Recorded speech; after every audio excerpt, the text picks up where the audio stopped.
Welcome to ராஜாவட்டி kitchen. நம்ம கிச்சனில் நம்ம இன்றைக்கி என்ன ரெசிபி பார்க்க போகிறோம் அப்படின்னா, நம்ம இன்றைக்கி தேங்காய் சட்னி தான் செய்ய போகிறோம். ரொம்ப ஒரு ஈஸியான ஒரு ரெசிபி, புதுசாக பழகுறவங்களுக்கு ரொம்ப யூஸ்ஃபுல்லாக இருக்கும்.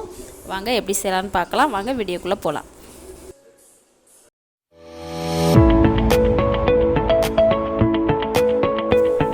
நம்ம தேங்காய் சட்னி செய்கிறதுக்கு கொஞ்சமாக தேங்காய் சின்ன சைஸுக்கு கட் பண்ணி நான் மிக்ஸி ஜாரில் எடுத்து வச்சுருக்கிறேன்.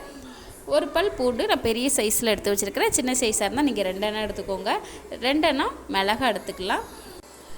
சின்ன துண்டு இஞ்சி 2 எண்ணெய் நம்ம சேர்த்துக்கலாம். 1 டேபிள் ஸ்பூன் அளவுக்கு பொட்டுக்கடலை சேர்த்துக்கலாம்.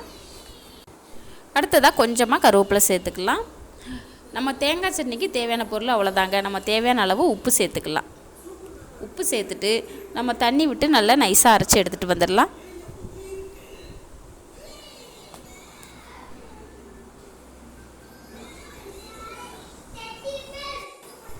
பாருங்கள், நம்ம அந்த அளவுக்கு அரைச்சிக்கிட்டோம்னா போதும். நம்ம வேறு ஒரு பாத்திரத்தில் எடுத்து வச்சிடலாம்.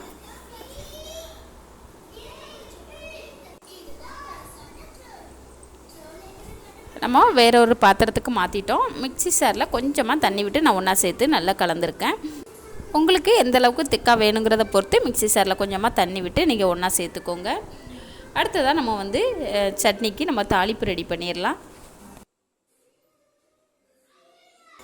ஸ்டவ் ஆன் பண்ணி நம்ம கடாய் எடுத்து வச்சிடலாம். ஆயில் சேர்த்துக்கலாம். கடுகு உளுந்தம் பருப்பு சேர்த்துக்கலாம். கொஞ்சமாக கருவேப்பிலை சேர்த்துக்கலாம். அவ்வளோதாங்க, நமக்கு தாளிப்பு ரெடி ஆயிடுச்சு. நம்ம சட்னியோடு சேர்த்துட்டு நல்லா கலந்து விட்டுடலாம்.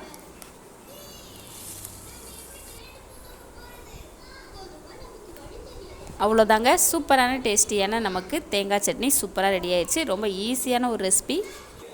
தேங்காய் சட்னி தெரியாதவங்க யாருமே இருக்க மாட்டாங்க. இருந்தாலும் நம்ம புதுசாக பழகுறவங்களுக்கு ரொம்ப யூஸ்ஃபுல்லாக இருக்கும். ரொம்ப ஈஸியான ஒரு ரெசிபி. நீங்களும் இது போல் ட்ரை பண்ணி பாருங்கள். இதை விட கம்மியாகவோ அல்லது அதிகமாகவோ நீங்கள் செய்கிறப்போ அளவுகளை கூட்ட குறைக்க செஞ்சுக்கோங்க. இந்த ரெசிபி உங்களுக்கு பிடிச்சிருந்தா நம்ம ராஜாவட்டி கிச்சன் சேனலை சப்ஸ்கிரைப் பண்ணுங்கள், லைக் பண்ணுங்கள், பெல் ஐக்கானை கிளிக் பண்ணுங்கள். அப்போ தான் நான் போடுற வீடியோ ஒன்றுக்கு உங்களுக்கு சேரும். அவ்வளோதாங்க, சூப்பரான டேஸ்டியான நமக்கு தேங்காய் சட்னி சூப்பராக ரெடி ஆயிடுச்சு. இதே போல் நீங்களும் ட்ரை பண்ணி பாருங்கள். ட்ரை பண்ணி பார்த்துட்டு எனக்கு கமெண்டில் சொல்லுங்கள். நன்றி, வணக்கம்.